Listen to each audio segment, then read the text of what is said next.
Most highest crossing Tamil movies part 10 2015ல சிவா சாரோடைய written and டைரக்ஷன்ல அஜித் குமார், லக்ஷ்மி மேனன், ஸ்ருதி ஹாசன், சூரிலா நடிச்சு 61 crores பட்ஜெட்ல ஒரு ஆக்ஷன் பிலிமா ரிலீஸ் ஆகி 120 crores வசூல் பண்ண மூவி தான் வேதாளம்.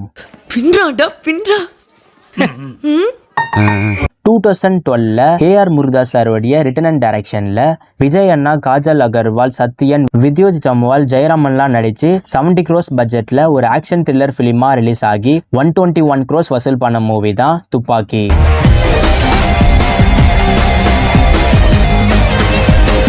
2017ல சிவா சாரோடைய ரிட்டன் அண்ட் டைரக்ஷன்ல அஜித் குமார், விவேக் ஓபராய், காஜல் அகர்வால், அக்ஷரா ஹாசன்லாம் நடிச்சு 100 crores to 130 crores பட்ஜெட்ல ஒரு ஆக்ஷன் த்ரில்லர் பிலிமா ரிலீஸ் ஆகி 112 crores to 167 crores வசூல் பண்ண மூவி தான் விவேகம்.